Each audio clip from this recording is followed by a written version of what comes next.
안녕하세요. 농지 오케이 윤세입니다. 오늘은 농지 취득하는 유형별로 투자처 또 투자 물건이나 분석 투자 방법에 대해서 말씀을 드리고자 합니다.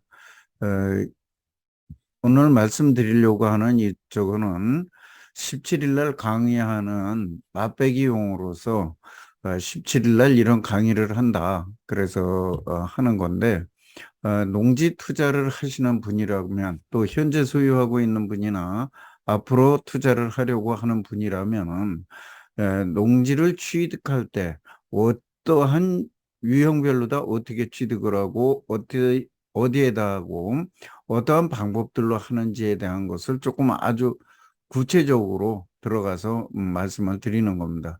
오늘은 그래도 취득 분야의 전체적인 것을 이날은 설명을 드릴 것이고 그 맛배기를 보자면 그런 겁니다.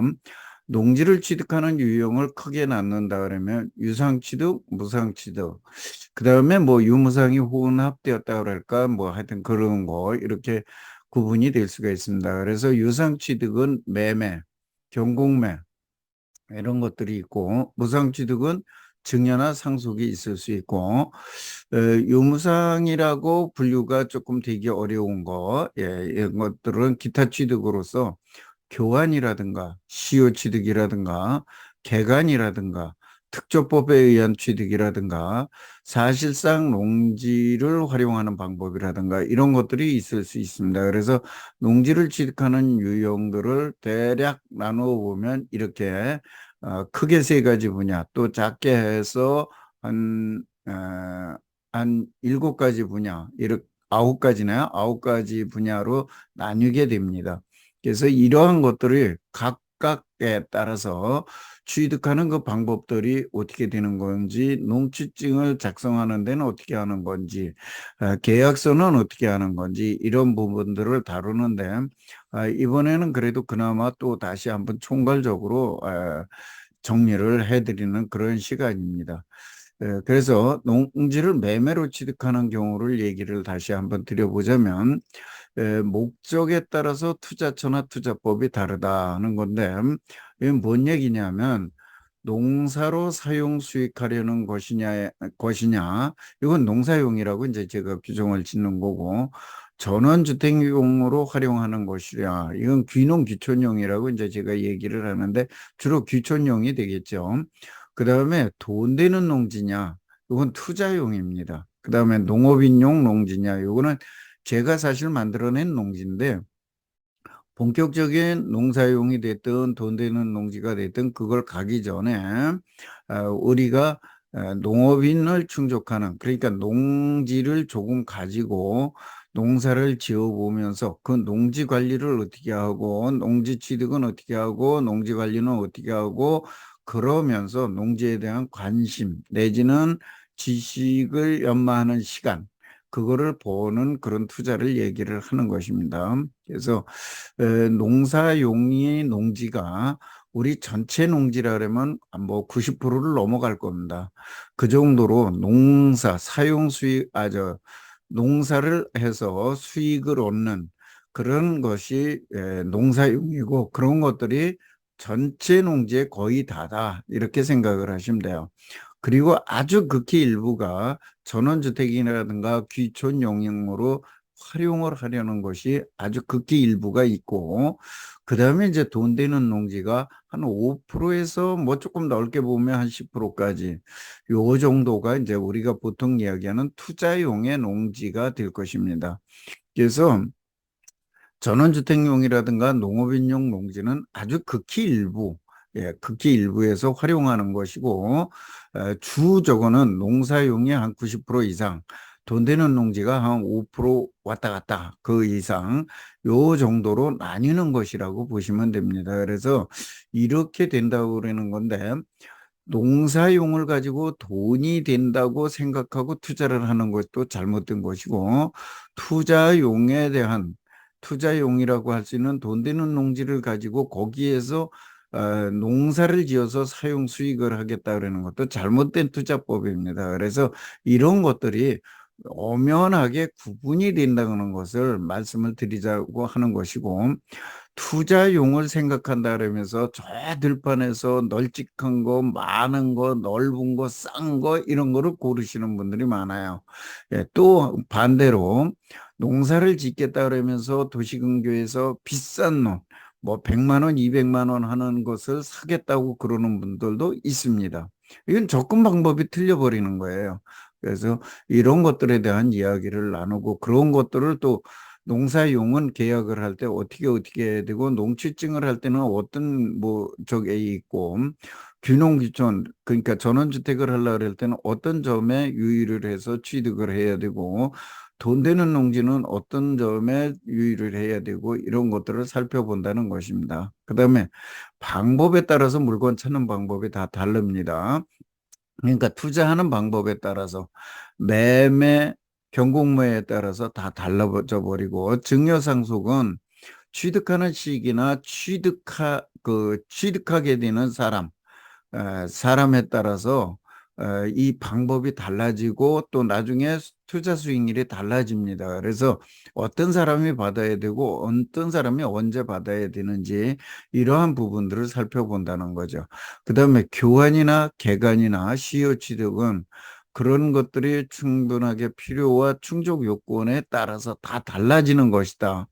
그래서 누구에게나 동일한 건 없어요, 이 세상에. 그래서 소위 말하는 정답은 없다는 것입니다. 그 다음에 사실상 농지에 대한 것은 필요에 따라서 이건 취사 선택이 가능해요. 그러니까 내가 필요하면 취하고 내가 필요하지 않으면 버리면 되는 것이에요.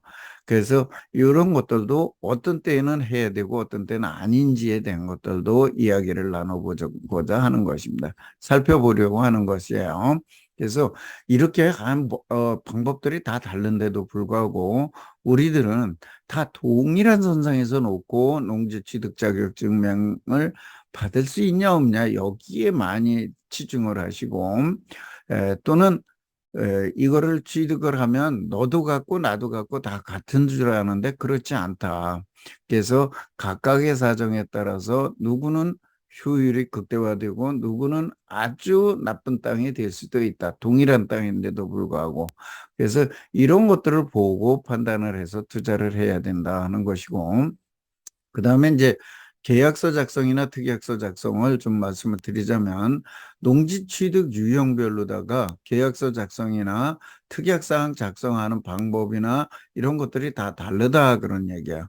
그리고 유형별로 취득하는 그 방법들도 다 다르고 그래서 이런 것들이 취득하고 뭐 하는 이런 방법들이 다 다르고 계약서를 작성하는 방법이 다르고 특약을 작성하는 방법이 다 다릅니다.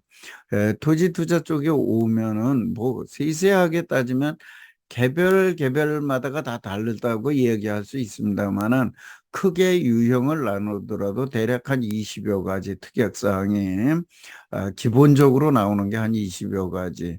조금 더 세분하면은 뭐 한 3, 40가지로 구분이 됩니다. 그래서 이런 것들을 갖다가 어떤 경우에 어떤 걸 적용하고 뭐 이런 것들에 대한 이야기를 할 건데 이번에는 아주 세부적인 건 안 들어갈 거예요. 세부적인 건 내년도에 다시 한번 그 계약서 작성이라든가 특약서 작성에 대해서는 그 부분만 가지고 내년에 한번 더 또 해드릴 겁니다. 그래서 이번엔 전체적으로 이렇게 한다는 그 윤곽만 잡아드리는 겁니다.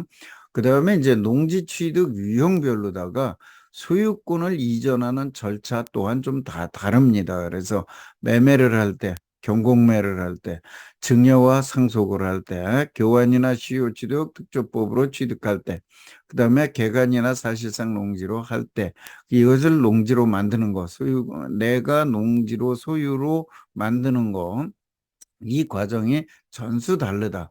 소유권뿐만이 아니라 농업경영체 등록하는 그 과정까지의 과정이 좀 다르다 하는 것을 말씀드리고 그런 절차에 대해서 이야기를 드리겠다 하는 것입니다. 그래서 각각의 방법이 다 다른데도 불구하고 우리는 거의 동일시하게 생각을 한단 말이에요. 그래서 이런 것들을 세세하게 뭐 어디서 배우거나 어디서 이걸 가르쳐 주거나 하지를 않고 대부분은 중개업소나 이런 데서 이제 그냥 시키는 대로 하게 되고 알려주는 대로 하게 되고 또는 법무사에 의해서 그냥 뭐 해오라면 해오고 말을 하면 말고 하는 이런 식으로 하고 있단 말이에요. 그래서 이런 절차를 내가 제대로 알고서 제대로 하느냐 못하느냐에 따라서도 내가 어떻게 접근해서 내가 투자를 할 건지도 결정이 된다는 거예요. 그래서 이런 방법들을 좀 다양하게 알고 있으면 내가 그만큼 농지 투자를 하는 데 있어서 접근만 한 방법이 다 다르고 이런 것들이 있다. 그 다음에 특히나 소유하고 계신 분들도 이거를 처분할 적에 내가 어떤 방법으로 처분할 건지, 물론 처분에 대한 건 나중에 다시 할 겁니다.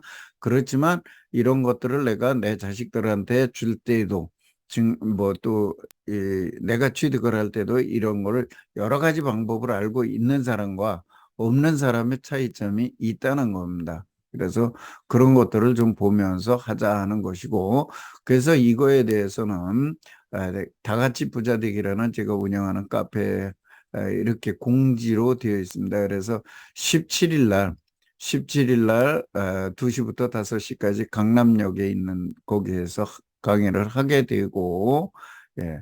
그다음에 이제 이번에 이것이 끝나고 나면은 다음번에 10월 달에는 취득 후에 해야 할 일, 그래서 농지대장, 농업경채 등록, 조합원 신청 등록, 그다음에 농지 임대차 이런 부분에 대해서 하고 11월 달에는 소유하고 있으면서 그 가치를 높이는 방법들에 대해서 하고 그다음에 12월 달에는 농지의 개발 전용하면서 활용하는 방법들에 대해서 하고 내년 1월 달에는 어, 처분, 절세하는 세금 분야에 대해서 하고 그다음에 내년 2월부터는 다시 오늘 하는 이 농지를 취득하는 방법에 따라서 하는 이 부분을 다시 조금 더 세분해서 할 겁니다. 그래서 매매계약서 또 특약사항 이런 것들에 대해서도 좀 더 다양한 유형으로 조금 더 이번에는 개괄적인 유형